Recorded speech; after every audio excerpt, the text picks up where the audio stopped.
Halo teman-teman, selamat malam. Senang sekali bisa ini. Kita akan ngobrol, kita akan ngobrol-ngobrol bareng seputar hal-hal yang menarik. Teman-teman bisa lihat judulnya juga di pojok kiri atas. Nanti kita akan ngobrol tentang itu. Karena teman-teman pasti gak asing lah dengan pepatah yang mengatakan janji adalah hutang, janji harus ditepati, ya kan? Nah, sepakat nggak teman-teman dengan hal itu? Kalau berbicara tentang janji, ya tentunya sepakat ya. Eh, tapi apa daya memang manusia sering sekali tidak menepati janji nih, ya kan? Eh, Manusia sering melanggar. Nah, malam hari ini kita mau ngebahas janji bukan sembarang janji. Nah, janji yang spesial, janji yang pasti ditepati. Apakah ada janji seperti itu? Pasti ada. So, kita akan diskusi, stay tune sampai akhir ya, teman-teman. Kita diskusi bareng-bareng, kita ngobrol bareng-bareng malam hari ini. Oke, sembari menunggu, ini beberapa temanku aku berusaha invite mereka. Semoga lancar inviting untuk malam hari ini sehingga tidak ada kendala satu apapun. Oke, nice. Oke. Nah, dari teman-teman mungkin yang baru pertama kali hadir, aku mau jelaskan sedikit tentang Sabdayut nih. Sabdayut itu acara apa sih sebetulnya? Jadi Sabdayut adalah acara ngobrol bareng dari Yayasan Lembaga Sabda, dan kami obrolin tuh biasanya topik-topik yang relate dengan anak muda, topik-topik yang hangat, yang bisa juga jarang didiskusikan atau sedang ramai diperbincangkan juga bisa. Intinya yang pasti relate dengan anak muda, dan kami pandang dari sudut pandang Alkitabiah sesuai dengan visi dari Sabdayut sendiri, yaitu mempersiapkan anak-anak muda untuk menjalankan panggilan Allah bagi generasinya. Itu sekilas tentang Sabdayut, teman-teman. Kalau kita sudah mengenal Sabdayut, kita sekarang mau mengenal para guest kita nih. Dari Kak Ana boleh, terus ke Jo, terus ke Bu Yulia. Silahkan. Oke, thank you Kak Ray. Halo semuanya. Perkenalkan, nama saya Ana Teresia, tapi biasa dipanggil Ana. Malam semuanya. Ya, Salam kesibukan apa nih, kenal. Kak? Eh, Kesibukannya mengajar, kebetulan mengajar di IPK Palembang. Nice, oke. Silakan Kak Andri. Halo, selamat malam semua Mas Re, Kak Yuli, Kak Ana, dan teman-teman yang live. Perkenalkan nama aku Andri Jonathan Diba, biasa dipanggil Andri. Ya, sekarang aku kesibukannya Mas sedang studi dan melayani di Gereja Kristus Cibubur Legenda Wisata. Silakan Bu Yulia. Ya, saya Yulia. Salam kenal untuk semuanya. Saya dari Solo dan saya melayani di Sabda. Ya, oke, itu sekilas dari teman-teman kita ya yang akan menemani kita ngobrol, dan aku juga mau memperkenalkan diri sedikit. Nama aku Ray dan aku pelayanan di Yayasan Lembaga Sabda juga. Aku akan jadi host juga yang akan memimpin acara malam hari ini. Oke, langsung saja teman-teman, kita mau diskusi, tapi sebelum diskusi kita berdoa dulu. Karena boleh memimpin kita dalam doa. Oke, mari kita berdoa.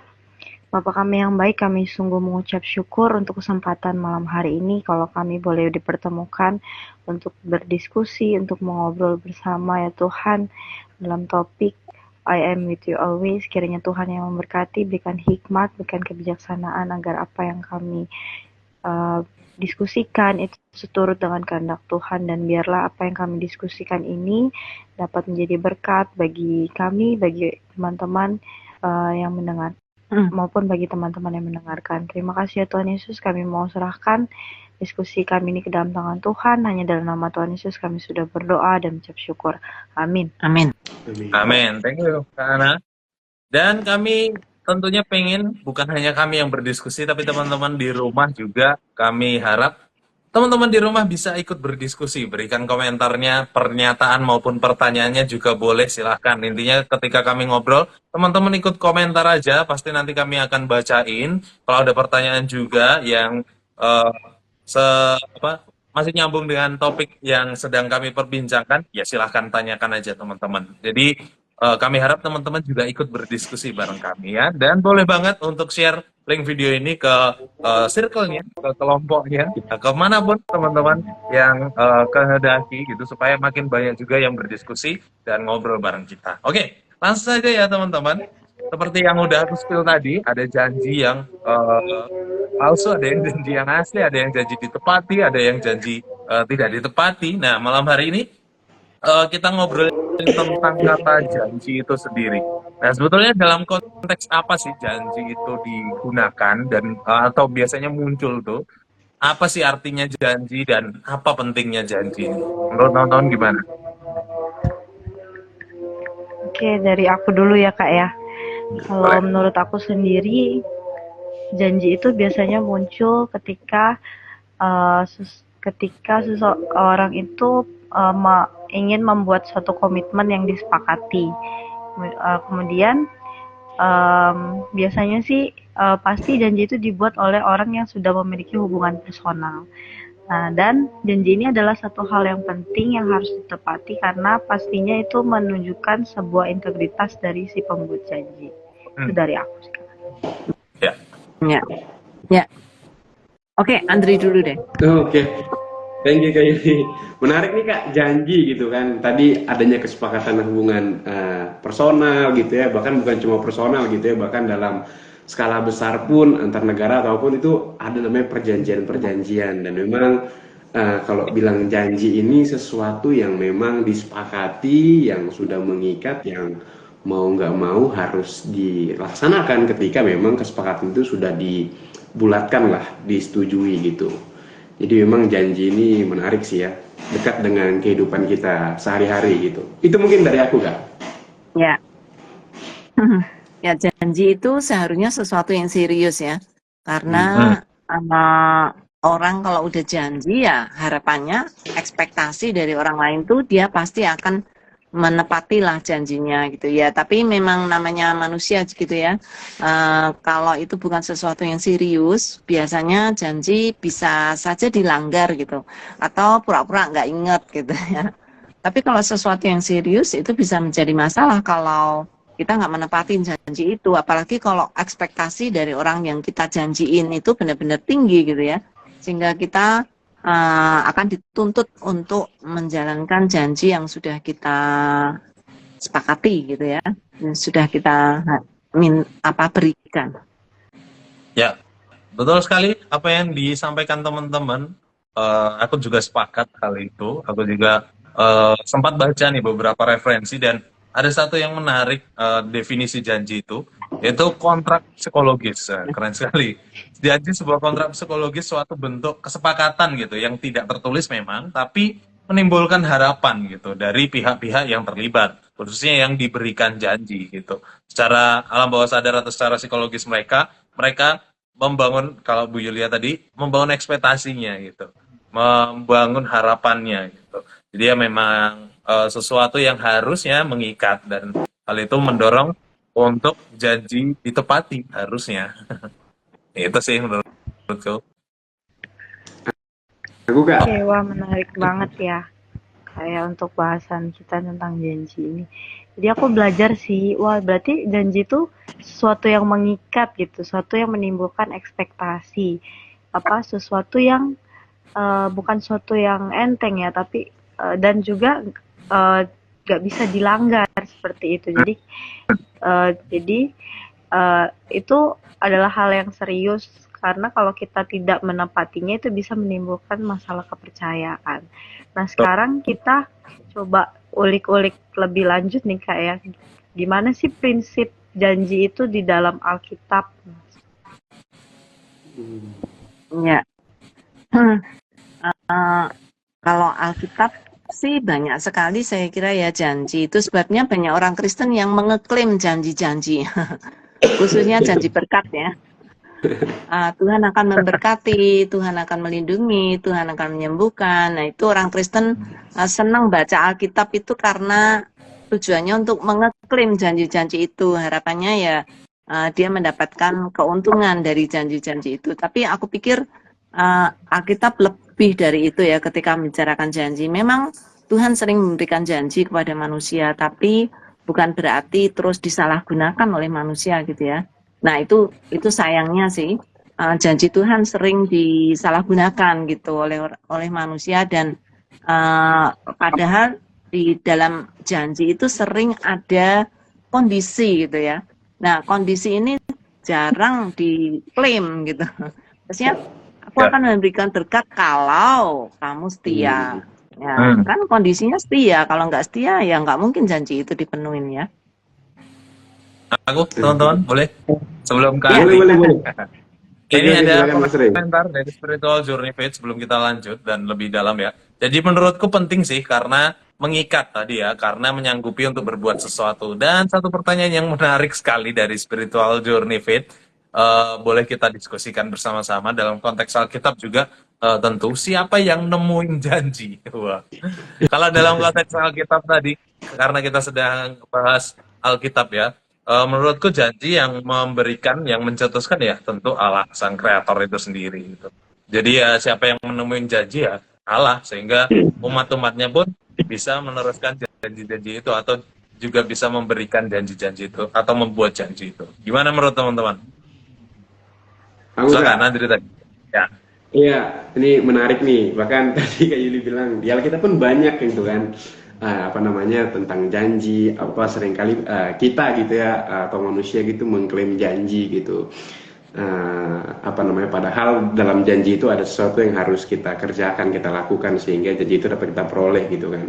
Dan memang kalau kita melihat Alkitab banyak sih ya, baik dalam PL, PB gitu ya. Kalau dalam PL itu banyak tuh janji itu. Kayak misalkan janji Allah kepada Abraham mengenai keturunan, mengenai anak gitu kan. Nah itu satu bukti bahwa memang ya janji yang Allah berikan ke Abraham tuh memang nyata gitu dan itu terlaksana gitu kan. Nah, itu Kak yang ada di sepintas pikiranku. Ya. Kak Silakan Tere Nana. tadi ya, silakan. Kalau itu sorry. Aku nambahin Kak. Aku setuju sih sama yang dikatakan Kak Ray tadi. Janji itu asalnya dari Allah. Ya kita bisa lihat dari Alkitab, dari ciptaan sendiri Allah sudah mengajarkan kita tentang janji. Dan kalau melihat tentang janji ini aku jadi ingat kisahnya Allah dengan Nabi Nuh ya. Nah di situ kan Allah berjanji kepada Nuh menyelamatkan Nuh dan dia juga menjaga kehidupan Nuh. Nah dari janji Allah ke Nuh ini sendiri aku belajar sih bahwa di sini Allah menunjukkan Allah tidak hanya menepati janjinya tapi dia juga menunjukkan kesetiaan dan kasihnya juga kepada Nuh. Jadi kita bisa belajar sih dari apa kisahnya Nuh ini tentang kesetiaan Tuhan seperti itu. Ya, oke ya teman-teman. Silakan. Oke, ya memang banyak sekali di dalam Alkitab janji-janji yang disampaikan, khususnya yang teman-teman juga sudah sampaikan gitu, mulai dari Nuh, Abraham, dan bahkan sebelum Nuh pun sebenarnya juga ada gitu, ketika Adam dan Hawa jatuh ke dalam dosa gitu, di mana Allah berjanji untuk mengadakan permusuhan nih antara si ular atau iblis dengan perempuan, keturunan perempuan, yaitu yang digenapi dalam Yesus Kristus nantinya, di mana keturunan perempuan akan meremukkan kepala gitu dan iblis akan meremukkan tumitnya, dan itu janji Tuhan yang pertama menurutku ya. Dan itu sangat luar biasa. Alkitab sangat erat atau kental lah dengan janji-janji yang disampaikan, tuh menarik sekali memang. Ya, aku lanjutin ya. Bener, memang janji, maksudnya konsep tentang janji itu menjadi salah satu tema utama di dalam Alkitab. Itu sebabnya Alkitab tuh sebenarnya kan dibagi menjadi dua gitu. Satu perjanjian lama, perjanjian baru. Karena di dalam perjanjian lama itu Allah membuat janji, kayak yang Ray tadi bilang, dia akan menyelamatkan setelah manusia jatuh dalam dosa. Allah berjanji dia akan mengirimkan penyelamat gitu untuk manusia. Dan sedangkan di dalam perjanjian baru Allah berjanji dan janji Allah itu digenapi di dalam Yesus Kristus. Jadi memang Alkitab kental banget tuh masalah tentang janji dan tidak sembarang janji, karena ini janji yang benar-benar mengikat. Bahkan janji yang di dalam Alkitab tuh disebut sebagai covenant, dan di dalam bahasa Ibrani disebut sebagai berit, dan di dalam bahasa Yunani disebut diateke, dan di dalam bahasa Inggris tuh kental banget gitu. Maksudnya covenant itu artinya janji yang dibuat dengan sumpah gitu ya. Dan itu sesuatu yang sesuatu yang serius banget gitu, karena janji itu kalau boleh dibilang ya, janji Allah itu dibuat sepihak gitu. Kan sering kalau janji manusia kan dibuat dua pihak. You sama aku, yuk Iya. kita janji. Dua-duanya sepakat gitu ya. Kalau Allah ketika membuat janji dengan manusia tuh sepihak gitu. Tuhan nggak minta persetujuan manusia gitu. Karena manusia itu tidak mungkin akan bisa menepati janjinya, atau manusia itu tidak mungkin akan bisa selevel dengan Allah. Sehingga ketika Allah membuat janji dengan manusia, covenant itu sepihak. Allah membuat janji, you akan aku selamatkan. Kamu akan menerima janji keselamatan nanti dengan kedatangan Kristus. Jadi manusia setuju atau tidak setuju, Allah membuat janji itu karena itu menjadi mati hidupnya manusia gitu. Ya menarik sih, di Alkitab banyak banget janji yang seperti itu. Benar. Aku dapat pengetahuan baru lagi nih dari Bu Yuli. Nah, tapi aku jadi penasaran nih, Kak. Kira-kira kan Allah itu sendiri kan yang sebagai sumber janji. Allah yang mengenalkan kita tentang janji kan. Tapi mungkin nggak sih Allah itu mengingkari janji yang sudah dibuatnya dengan manusia gitu? Aku jadi penasaran. Boleh jawab? Aku dulu mungkin ya. Kalau bilang janji gitu ya, mungkinkah Allah melanggar janji gitu ya? Aku rasa sih nggak akan Allah mengingkari janji yang sudah dia nyatakan gitu. Kalau yang tadi Kak Yuli bilang bahwa ketika Allah berjanji gitu ya, ada kesepakatan yang memang itu Allah yang menentukan begitu. Jadi memang kalau ditanya apakah Allah itu melanggar janji, yang aku lihat dan aku yakini bahwa Allah nggak pernah mengingkari janji gitu. Mungkin kita yang sering mengingkari janji gitu ya. Ya. Ya, aku ya. Ya. Teman-teman. Oke. Oke. Nah, aku juga melihatnya yang tertulis di dalam Alkitab kita belum ada sih janji Allah yang tidak ditepati atau yang terlewatkan gitu. Yang belum digenapi, maybe ada gitu. Khususnya kedatangan Yesus kedua kali ya, kan belum digenapi. Tapi janji-janji Allah yang tertulis di dalam Alkitab, ya semuanya tergenapi gitu. Kalau kita teliti, apalagi kalau kita studi Alkitab dengan baik, kita akan temukan, oh ini janji ini digenapi di mana, dan khususnya janji-janji mesianik itu banyak sekali, dan semua tergenapi di dalam pribadi Yesus. Jadi, di sisi lain juga kita melihat Allah itu pribadi yang konsisten, setia gitu. Jadi nggak mungkin dia melanggar sifatnya gitu. Bisa, tapi nggak mungkin gitu. Karena ya dia nggak bakal melanggar itu. Itu sih. Ya, aku lanjutin dari Ray ya. Setuju banget, Allah nggak mungkin akan melanggar janjinya sendiri, karena janji itu mengandung mengandung karakter yang dengan orang yang membuat janji itu. Jadi kalau Allah tidak memenuhi janjinya, artinya Allah bohong gitu. Dan itu nggak mungkin gitu. Allah nggak mungkin bohong, karena Allah itu benar dan Allah itu setia dan Allah itu tidak pernah menipu gitu ya, dan terus menempati janjinya. Cuman ya itu ada satu kondisi gitu. Kadang Allah membuat janji itu di dalam kondisi kayak yang tadi aku bilang, kalau kamu begini-begini, maka aku akan begini-begini gitu.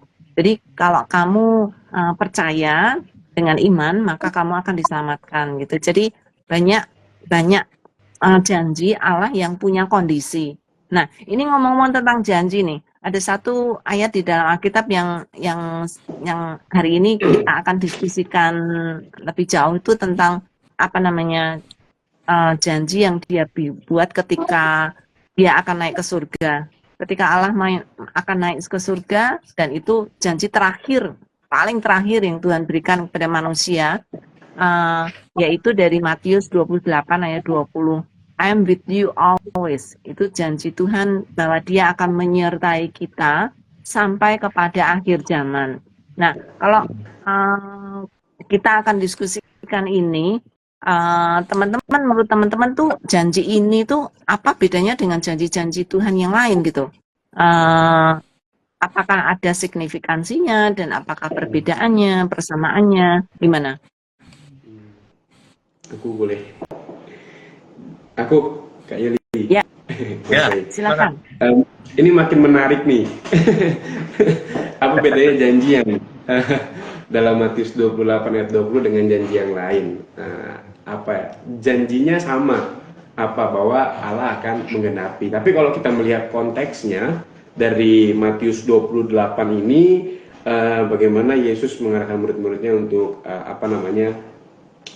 penginjilan gitu, memberitakan firman Tuhan. Dan di ayat yang ke-20 dikatakan bahwa ketahuilah bahwa aku menyertai kamu senantiasa sampai akhir zaman. Nah, mungkin yang menjadi membedakannya adalah janji yang Yesus nyatakan, ya, janji yang Yesus katakan. Di sini janji jaminan Tuhan kepada setiap kita atau murid-muridnya dalam memberitakan firman Tuhan agar supaya apa? Agar penyertaan Tuhan itu ada dalam hidup kita, sehingga pada saat kita memberitakan firman Tuhan, bagaimanapun situasinya, kondisinya, susah, sulit, nggak mudahnya, kita dapat melaluinya itu.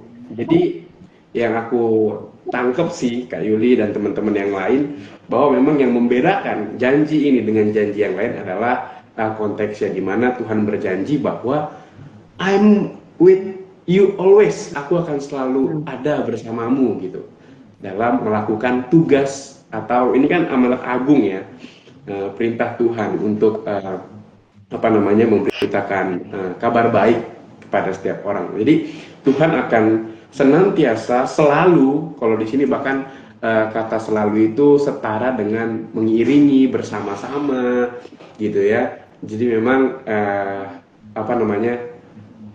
itu yang membedakan kalau kita melihat konteksnya di sini adalah pengutusan atau supaya murid-murid itu berani memberitakan, ada jaminan, ada kekuatan, ada penghiburan yang Tuhan janjikan di sini. Itu mungkin dari aku Kak. Ya. Ada mungkin tambahin mungkin. Boleh nggak aku nanya Andri sedikit? Apakah berarti janji Tuhan yang di Matius 28 ayat 20 ini janji yang berkondisi ya? Maksudnya kondisinya kalau kamu menjalankan perintah yang aku berikan, maka aku akan menyertai kamu selamanya. Itu ada dalam kondisi nggak? Kondisinya kalau kita lihat Ada syaratnya nggak?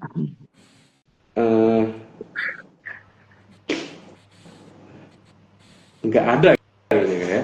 Itu ada nih. Nggak tahu. Teman-teman yang lain gimana? Si Ana sama Ray. Kalau aku sih nggak ada syaratnya ya. Sebagai murid, sebagai orang percaya, ya lakukan. Maka di sini Tuhan sendiri yang mengatakan bahwa aku akan menyertai kamu senantiasa sampai akhir zaman gitu. Itu sih mungkin dari aku Kak. Kak Tere itu. Silakan. Kalau menurut aku ini janji yang di konteks amanat agung ini, kalau menurut aku justru kondisional, Kak. Karena di sini kan awalnya Tuhan memberikan perintah, jadikanlah semua bangsa muridku. Kemudian baru Tuhan bilang, ketahuilah bahwa aku menyertaimu sampai pada akhir zaman. Jadi kalau menurut aku sih, jadi kondisional ketika kita melakukan penginjilan. Ya, aku ya teman-teman. Aku juga sepakat karena aku masih meyakini di dalam Alkitab tuh sangat kondisional untuk janji, dalam artian selalu punya konteks gitu. Janji nggak mungkin lepas dari konteksnya. Karena yang aku temui sejauh yang aku pelajari, sebelum ada janji selalu ada perintah gitu. Dan di sini janji penyertaan Tuhan untuk menyertai, I'm with you always. Ini kalau dalam bahasa sekarang mungkin kata-kata yang romantis ya. Karena akan selalu ada gitu. Tapi ada perintahnya, yaitu pergilah, jadikanlah, baptislah, lalu ajarlah mereka gitu. Dan yang jadi persoalan gitu, apakah kita dalam hal ini tidak atau jarang-jarang mengabarkan Injil gitu.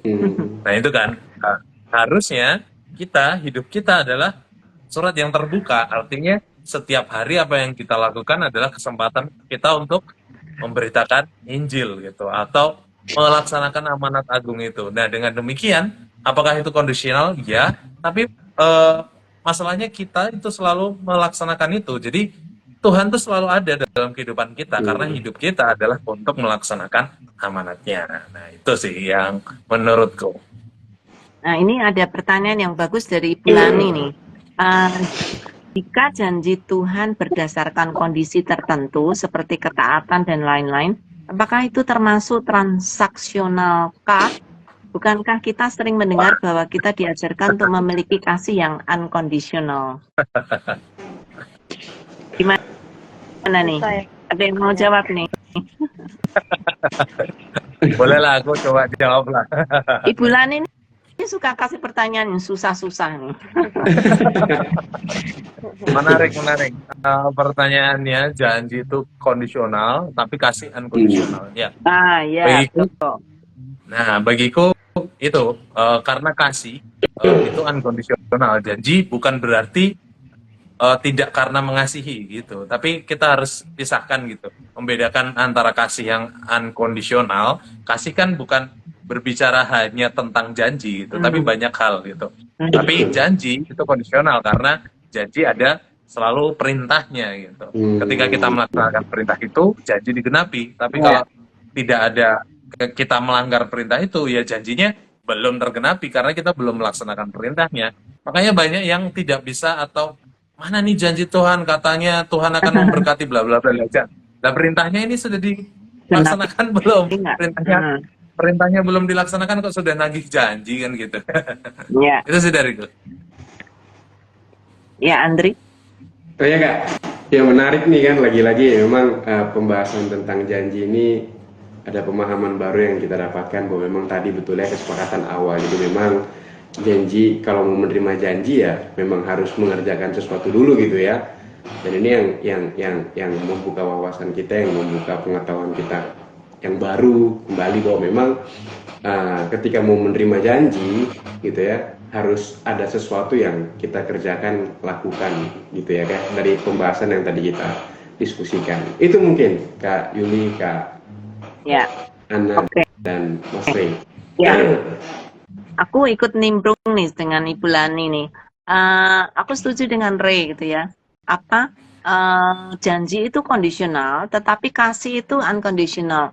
Buktinya apa? Karena di dalam Alkitab dikatakan toh, sekalipun manusia tidak setia, Allah tetap mengasihi gitu. Maksudnya kasih Allah tuh unconditional, tetapi janji Allah tetap ada kondisi gitu. Karena Tuhan menuntut apa yang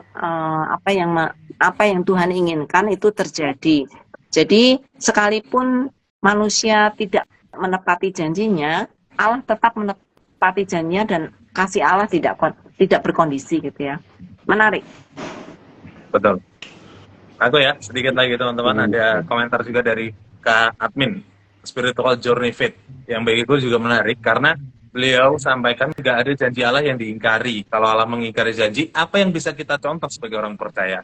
Jadi sifat janji itu sendiri, yaitu memberikan teladan juga salah satunya gitu. Dan janji Allah di dalam Alkitab yang memberi keteladanan bagi kita kalau ketika kita berjanji, ya kita harus menepatinya. Disambung dengan Kak Spiritual Journey juga, ini masih satu kesatuan dengan amanat agung, ayat di atasnya, di ayat 19, di ayat 20 tuh dikatakan gitu, Tuhan kembali ke surga namun akan selalu bersama dengan kita dalam segala hal gitu. Maksudnya dalam ayat ini supaya dalam memberikan amanat agung itu sendiri. Betul sekali. Nah itu sih. Karena menurut Kana gimana nih? Sedikit nih beri pendapatnya Kana. Aku satu suara sih sama Kak Rey, sama Bu Yulia, sama Kak Andri juga. Jadi aku setuju, bukan berarti dia transaksional, tapi memang ketika Allah memberikan janji itu dia ada satu kondisi khususnya seperti itu.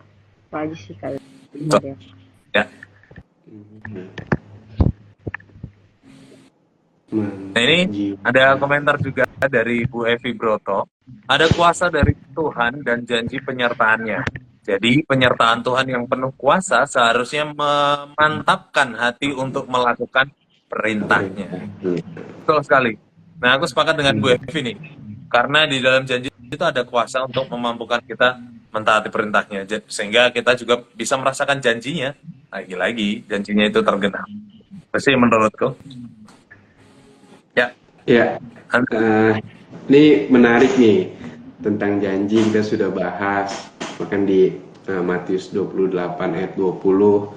Kalau dari Kak Yuli kah atau Mas Rey atau Kak Ana ada nggak sih atau boleh nggak sih Kak sharekan gitu pengalaman pribadi atau pengalaman yang mungkin Kakak dengar lah gitu tentang penyertaan Tuhan ketika ya itu tadi dalam konteks Matius 8 memberitakan Injil begitu.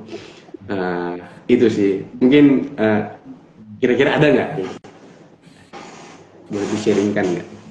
Ya, aku ya teman-teman. Ya, Mas Rey. di dalam janji Tuhan ini seharusnya tadi yang senada dengan Bu Evi, aku sampaikan kalau harusnya janji ini juga memberikan kita kemampuan atau kekuatan atau kuasa juga untuk melakukan hal ini.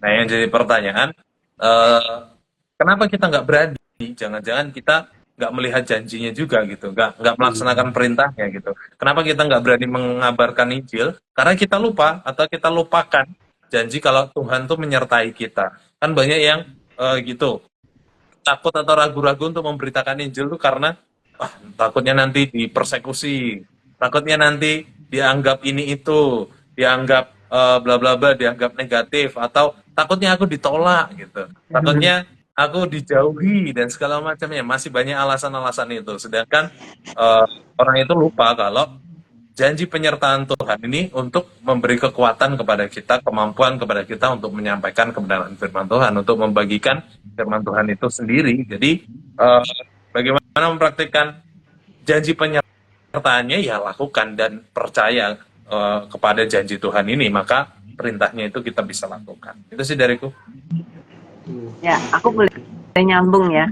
Ini sebenarnya tadi spiritual journey faith juga mengatakan hampir mirip dengan apa yang dikatakan Ray tadi ya. Dalam ayat ini supaya dalam memberitakan amanat agung tidak merasa sendirian, namun ada Roh Kudus yang beserta. Ya memang selain Roh Kudus yang memberi kuasa kepada kita, ini memberikan kekuatan, bahkan memberikan memberikan rasa damai ketika kita memberitakan Injil pada orang lain. Tapi faktanya memang sering kita takut ya, maksudnya tuh nggak berani gitu ketika kita memberitakan Injil. Dan ketidakberanian itu seharusnya kita pertentangkan dengan janji Tuhan, I'm with you always gitu. Kalau itu kita terima dan dalam iman bahwa Yesus akan menyertai kita, maka seharusnya menolong kita untuk mengikis gitu ketidakberanian kita di dalam memberitakan Injil, ya enggak? Benar sekali. Ya, aku nambahin dari Kak Yuli. Ya bener banget sih, kalau aku pribadi juga merasakan apa yang Kak Yulia bilang tadi, kalau janji Yesus itu menjadi satu kekuatan, jadi satu harapan untuk kita menghadapi segala pergumulan yang kita alami gitu. Aku mau sharing sedikit nih Kak ya, baru-baru ini kan kami ada event di sekolah, event Bible Week. Nah jadi salah satu sesinya itu ada penginjilan pribadi. Nah jujur aja aku bukan basicnya teologi kan, jadi aku takut banget. Aduh gimana nih, apalagi menyampaikan ke anak-anak yang notabene-nya kita harus pakai bahasa yang sederhana gitu kan, jadi aku takut banget gimana ya caranya menyampaikan ke mereka biar mereka tuh bisa kenal Tuhan dengan sederhana seperti itu. Jadi ya puji Tuhan, sebelum PI itu aku berdoa dulu ke Tuhan, terus persiapan. Nah puji Tuhannya ketika pelaksanaannya Tuhan bantu. Ya walaupun banyak pertanyaan dari mereka yang menurut aku menarik gitu ya. Seperti contohnya kemarin ada yang tanya kenapa Tuhan itu mesti repot-repot mati di kayu salib, Miss? Kenapa nggak langsung aja, kan Tuhan tuh berkuasa, kenapa nggak langsung aja Tuhan hilangkan semua dosa manusia gitu, seperti itu. Kalau bukan hikmat dari Tuhan, aduh, aku udah kebakaran jenggot kayaknya, ini mau menjawab apa gitu. Tapi puji Tuhan, Tuhan kasih hikmat gitu, Tuhan kasih keberanian untuk bisa jawab itu ke anak-anak, dan puji Tuhan anak-anak juga bisa mengerti. Dan pada akhirnya siswa yang aku pegang itu mereka ada yang memang agamanya bukan Kristen, tapi pada akhirnya mereka menerima Tuhan sebagai juru selamat mereka, seperti itu. Jadi di sini aku benar-benar ngalamin sih yang namanya I'm with you always. Jadi nggak hanya statement, tapi ya benar-benar Tuhan ada dan Tuhan hadir. Tuhan yang memberikan kekuatan, Tuhan yang memberikan kemampuan seperti itu untuk kita bisa lagi dalam melakukan penginjilan gitu. Seperti itu dari aku sih. Ya, dari aku, wah ini jawaban untuk pertanyaan Ibu Lani nih. Ibu Lani nanya lagi, janji penyertaan Tuhan saat kita memberitakan Injil contohnya seperti apa ya? Persis kayak yang diceritain Ana tadi, udah dikasih contoh tuh Bu ya. Jadi apakah ketika kita ditolak hati kita tetap damai? Enggak cuma seperti itu. Kalau dengar dari sharingnya Ana, Tuhan juga memberi kata-kata hikmat untuk kita bisa menjawab gitu ya. Jadi penyertaan Tuhan itu bukan cuma bikin damai hati kita jadi tenang, enggak juga gitu ya. Bahkan Tuhan lebih daripada itu. Tuhan menunjukkan kuasanya dengan memberikan kata-kata yang tepat untuk jawaban yang dibutuhkan gitu ya. Oke, Bu Lani udah kejawab loh ya. Ya, aku sedikit ya teman-teman. Tadi aku dari kesaksian Kak Ana tuh menggarisbawahi satu hal, yaitu persiapan. Gitu, nice. Dari Kak Ana sampaikan tadi ketika Bible Week dia juga persiapan. Aku yakin Kak Ana juga pegang janji Tuhan kalau Tuhan tuh menyertai, tapi bukan berarti persiapannya dilupakan gitu. Kak Ana juga tetap persiapan gitu untuk mempersiapkan materi-materi yang mau disampaikan dan segala macamnya. Dan itu menarik. Artinya janji Tuhan tuh mendorong kita juga untuk melakukan persiapan, bukan nol persiapan. Nah, baik doa, baik persiapan materi dan segala macamnya, sehingga kita jauh lebih siap. Dan ketika mendapatkan pertanyaan-pertanyaan sulit, kita juga merasakan hal yang sama, kesiapan itu. Dan termasuk malam hari ini, kita mendapatkan beberapa pertanyaan yang cukup sulit dari Bu Lani. Karena kita siap gitu. Karena semua karena janji Tuhan sih. Tuh. Ya. Ya, ini Andri, silakan. ada respon juga. Oh, sorry. Andri, mungkin ada relate dengan yang ini ya. Dari spiritual journey faith, relate banget dengan Kak Re takut.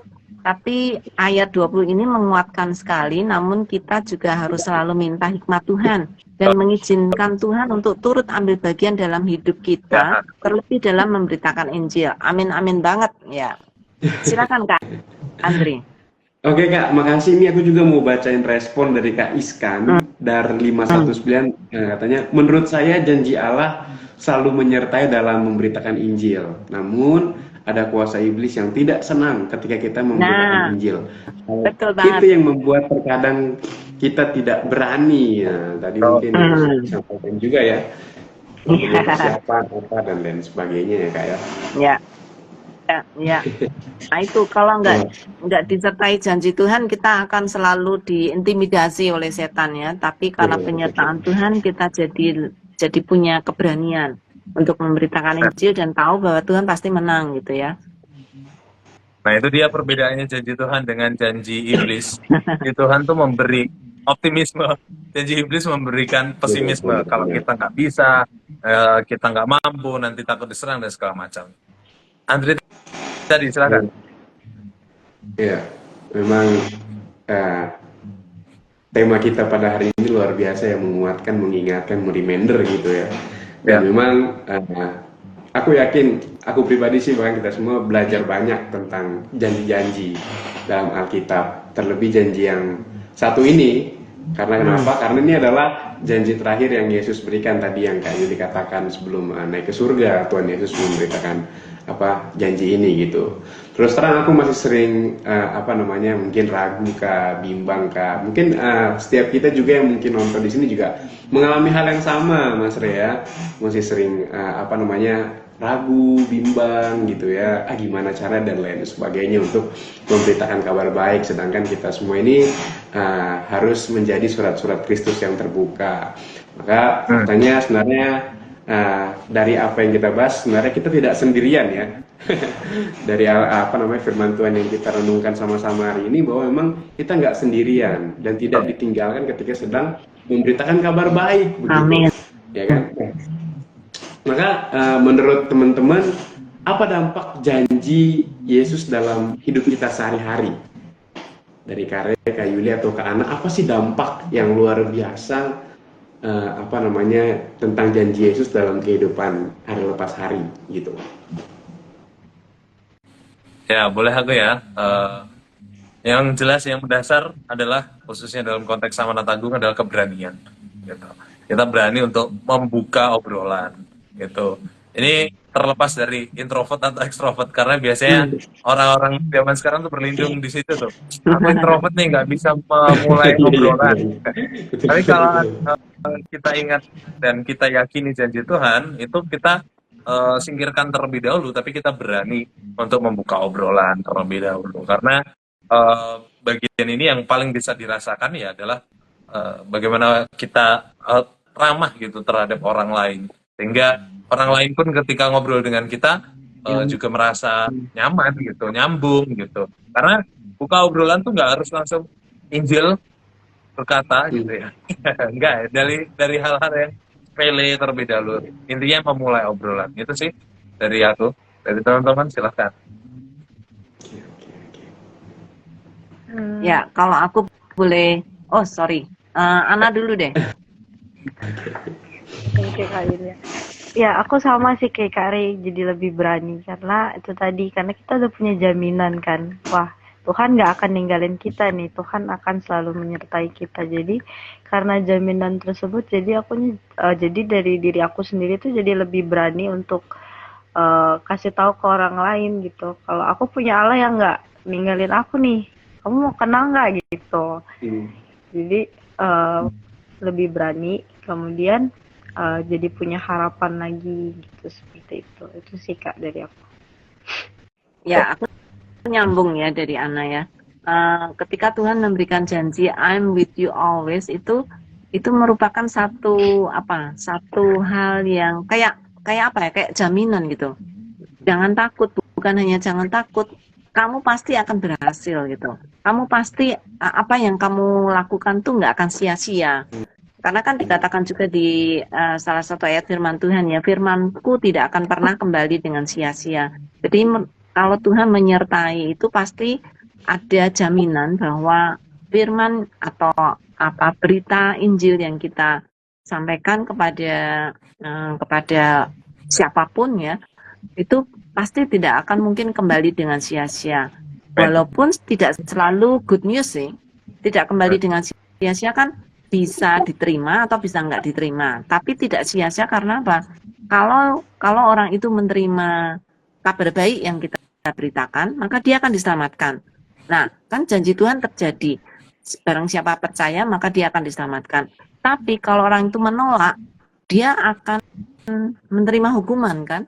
Dan itu juga janji Tuhan. Kalau kamu tidak percaya, maka kamu akan dihukum. Jadi orang yang terima atau tidak terima dengan kabar baik yang kita berikan tidak akan pernah kembali dengan sia-sia. Artinya tidak akan, kalau dia terima dia akan menjadi selamat, kalau dia nggak terima dia akan jadi dihukum. Jadi firman Tuhan itu berlaku untuk both side, dua sisi dihukum dan sisi diterima, itu akan berlaku bagi mereka. Ya, sepakat dengan Billy ya, tidak akan kembali sia-sia itu bukan berarti harus positif terus, dalam artian Injil kita harus diterima terus, tapi selalu ada dampak gitu, selalu ada akibatnya gitu. Dan ini ada komentar dari Kak Spiritual Journey, jadi semangat sih memberitakan Injil, paling gampang lewat kehidupan sehari-hari. Betul, karena percaya dengan penyertaan dan janji Tuhan, itu yang Kak Spiritual Journey sampaikan. Apalagi komentarnya, soalnya udah terbukti PL aja digenapi di PB. Nice. Sudah punya bukti, nggak ada alasan lagi, ya kan, teman-teman. Oke, waktu terus berjalan, teman-teman. Tak terasa 50 menit kita bersama, teman-teman. Cukup panjang dan seru sekali memang kalau janji ini, dan apalagi janji yang pasti digenapi. Kalau janji yang tidak tergenapi, kita mungkin akan bosan mendengarkannya karena ya udah gak digenapi. Tapi karena janji digenapi, kita gali terus semangat kita, ya kan, kita diskusi kita berapi-api istilahnya. Ini ada komentar terakhir sebelum kita berpisah dari Kak James Aldro. Halo Bang James. Halo Bang Mengenai James. penginjilan, memang kita perlu mempunyai pemahaman teologi Kristen dulu. Betul sekali. Itu tadi yang kami sampaikan, perlu persiapan. Nah, itulah pentingnya persiapan.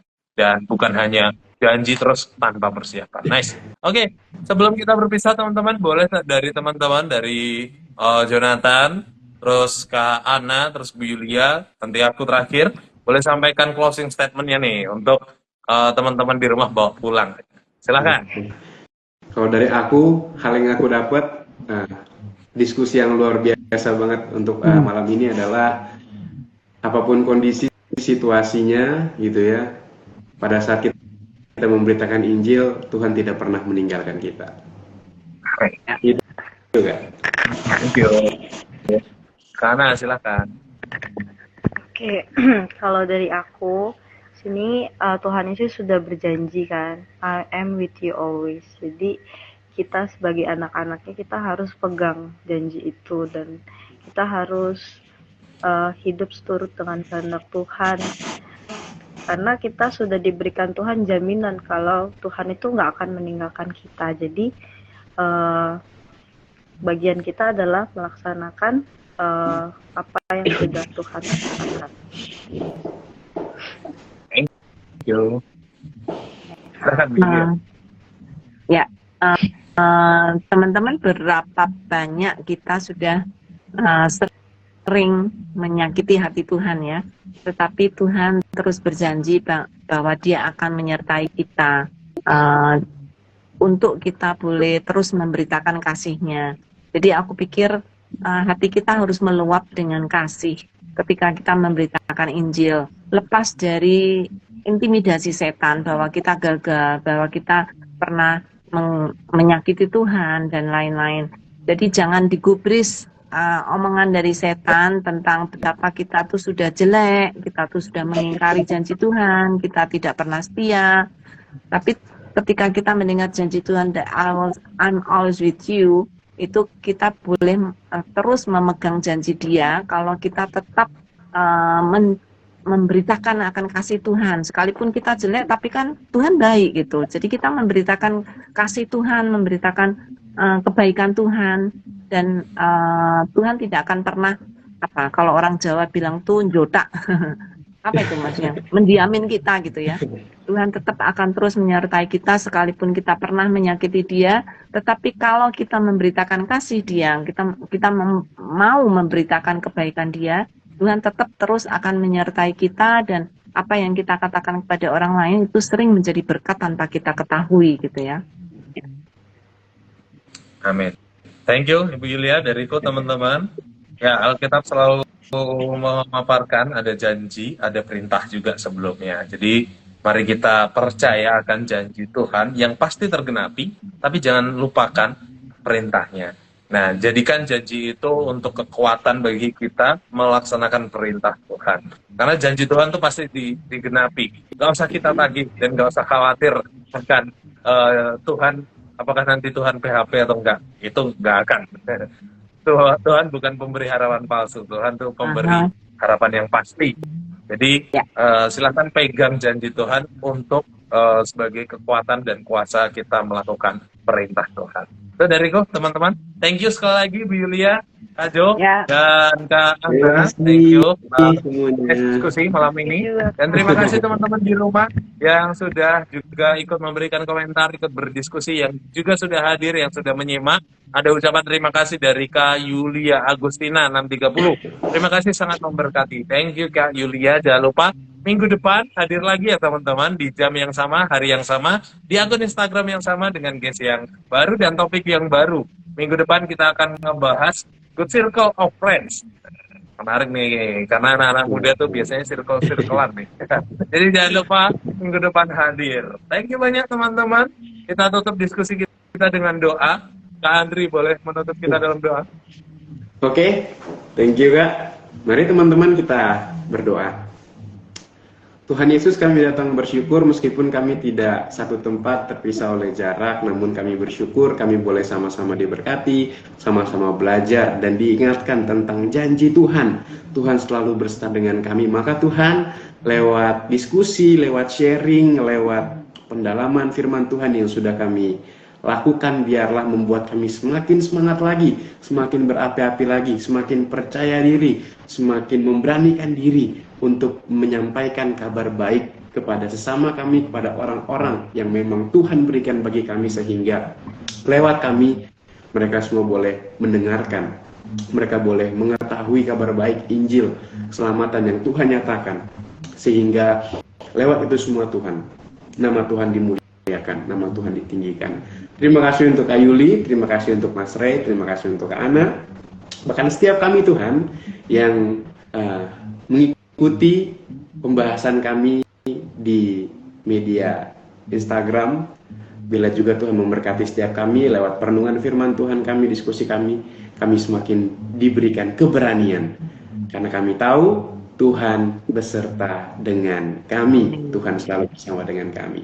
Terima kasih Tuhan, terima kasih. Sekali lagi menyerahkan semua dalam tangan pengasihan Tuhan. Terima kasih untuk Lembaga Sabda Youth yang sudah menyemangati kami. Biar juga Tuhan menolong memakai lembaga ini untuk terus menjadi berkat, kemuliaan bagi nama Tuhan. Ini doa kami Tuhan, ini ungkapan syukur kami. Kami akan berpisah, tapi kami percaya bahwa penyertaan Tuhan yang sempurna, pemeliharaan Tuhan yang sempurna menyertai setiap kami. Demi nama Kristus Yesus, Tuhan dan Juru Selamat kami yang hidup, kami berdoa. Haleluya. Amin. Amin. Amin. Thank you banyak. Amin. Thank you banyak. Terima kasih Kak Ana, terima kasih. See you next teman-teman. week.